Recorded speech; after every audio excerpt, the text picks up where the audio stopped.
ആദ്യ ദിവസം മുങ്ങിയെങ്കിലും രണ്ടാം ദിവസം രാവിലെ ഒരു 8:50 അരിക്കൊമ്പനെ ദൗത്യസംഘം സൂര്യനെല്ലി ഭാഗത്ത് വെച്ച് ട്രാക്ക് ചെയ്യുകയായിരുന്നു. പിന്നീട് കണ്ടത് സംഭവബഹുലമായിട്ടുള്ള കാഴ്ചകളാണ്. അതിൽ ഉദ്വേഗമുണ്ട്, സസ്പെൻസ് ഉണ്ട്, വൈകാരികതയുണ്ട്, എല്ലാം ഉണ്ട്. രാഗിൻ 29-ാം തീയതി ഈ ദൗത്യം നടക്കുമെന്ന് ഞാൻ കരുതിയില്ല.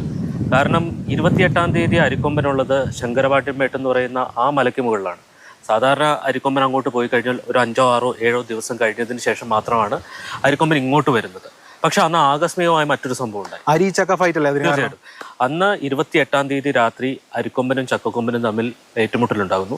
അന്നാണ് അരിക്കൊമ്പന്റെ തുമ്പിക്കൈക്ക് മുറിവേൽക്കുന്നത്. പിറ്റേ ദിവസം പുലർച്ചെ ചക്കക്കൊമ്പന് ഭയന്ന് അരിക്കൊമ്പൻ ദേശീയപാത മുറിച്ചു കടന്ന് ഇങ്ങോട്ട് പോരുകയാണ്. ആനയിറങ്കൽ ഡാമിന്റെ സമീപത്തുകൂടി ഇറങ്ങി ഈ കാണുന്ന സിമന്റ് പാലം വഴി അങ്ങനെ ഓടി ആ മലയ്ക്ക്, ആ കാണുന്ന വലിയ പാറയുടെ ആ മലയ്ക്ക് മുകളിലെത്തി. അവിടേക്ക് ചക്കയും കൂടി വന്നത് ഒരു പ്രതിസന്ധി ആക്കിയില്ല? തീർച്ചയായിട്ടും. അവിടെ വനം വകുപ്പിനെ സംബന്ധിച്ച് ഈ 2 കൊമ്പന്മാർ അടുത്ത് നിൽക്കുന്നു. അവിടെ വെച്ച് ദൗത്യം നടപ്പിലാക്കാൻ കഴിയില്ല. അപ്പൊ ഈ 2 ആനകളെ 2 സ്ഥലത്തേക്ക് മാറ്റണം. പടക്കം പൊട്ടിച്ച് ആദ്യം ചക്കക്കൊമ്പനെ ആ കാണുന്ന ചോലയ്ക്ക് ഇടയിലേക്ക് കയറ്റി. അരിക്കൊമ്പൻ അവിടെ നിന്ന് താഴെ നേരെ താഴത്തേക്ക് ഇറങ്ങി ഈ കാണുന്ന മരങ്ങളുള്ള ഭാഗത്തേക്ക് എത്തുകയാണ് ഉണ്ടായത്. അങ്ങനെ ഒരു അനുയോജ്യമായ സ്ഥലത്തെത്തിയപ്പോൾ ഒരു 11:55 ആദ്യം മയക്കുവെടി അല്ലേ? തീർച്ചയായിട്ടും. അവിടെ വെച്ചിട്ടാണ് ആദ്യം മയക്കുവെടി വെക്കുന്നത്. അതിനുശേഷം അരിക്കൊമ്പൻ അല്പം കൂടി മുന്നോട്ട് പോയി. അവിടെ വെച്ച് പിന്നീട് ബൂസ്റ്റർ ഡോസുകൾ നൽകി. 6 ബൂസ്റ്റർ ഡോസ് കൊടുത്തു. എന്നിട്ട് വേണം അതൊന്ന് സെറ്റിൽ ആവാൻ അല്ലേ? അതെ. ബൂസ്റ്റർ ഡോസ് കൊടുത്തതിന് ശേഷവും ഏതാണ്ട് ഒരു 100-150 മീറ്റർ ദൂരത്തേക്ക് അരിക്കൊമ്പൻ പോയി.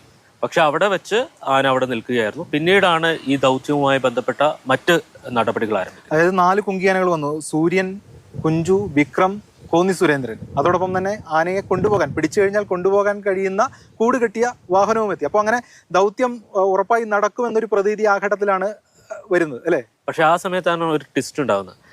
4 കുങ്കിയാനകൾ അരിക്കൊമ്പനെ 4 വശത്തായി നിൽക്കുന്നു. കാലിൽ വടമിട്ട് കെട്ടുന്നു. പക്ഷേ അരിക്കൊമ്പൻ അസാമാന്യമായിട്ടുള്ള ഒരു പ്രതിരോധം അവിടെ തീർക്കുകയാണ്. ഈ 4 കുങ്കിയാനകൾക്ക് നേരെ ചാർജ് ചെയ്യാൻ ശ്രമിക്കുന്നു. അതിനുശേഷം കീഴടങ്ങുന്നു. അരിക്കൊമ്പൻ കീഴടങ്ങുകയാണ്. പക്ഷെ അതാരും കണ്ടില്ല. അതായത് ശക്തമായ മഴ ആ സമയത്ത് പെയ്തു. ആ സമയത്ത് മാത്രമല്ല ഒരു ടെൻഷനൊക്കെ ഉണ്ടായിരുന്നു. അതായത് ഈ ദൗത്യം ഏതാണ്ട് വിജയത്തിലേക്ക് എത്തുമ്പോഴാണ് ഈ മഴ പെയ്യുന്നത്. അപ്പോൾ ഇതെന്തായിരിക്കും ഈ ദൗത്യത്തിന്റെ ഒരു ഭാവി എന്ന ആശങ്ക ഏവരിലും ഉണ്ടായി ഇല്ലേ? അതെ, തീർച്ചയായിട്ടും. ആ കാണുന്ന ആ ഭാഗത്തേക്കാണ് ലോറി കൊണ്ടുവന്നിടുകയും അതിനുശേഷം വാഹനത്തിലേക്ക് ആനയെ കയറ്റുകയും ചെയ്തു. ആ എലിഫന്റ് ആംബുലൻസിന്റെ പിന്തുടർന്ന് രാഗിനാണ്. എങ്ങനെയുണ്ടായിരുന്നു ആ യാത്ര? ഒരു വലിയ യാത്ര തന്നെയായിരുന്നു. അതായത് ഇവിടെ നിന്നൊരു 80 കിലോമീറ്ററോളം അങ്ങോട്ടുണ്ട്.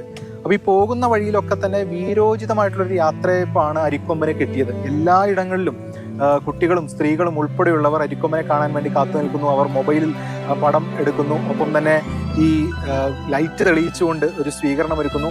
ആ ഒരു കോൺവോയ് കാണാൻ വേണ്ടി എത്ര പേരാണെന്നറിയോ ഇങ്ങനെ വന്ന് കാത്തു നിന്നത്.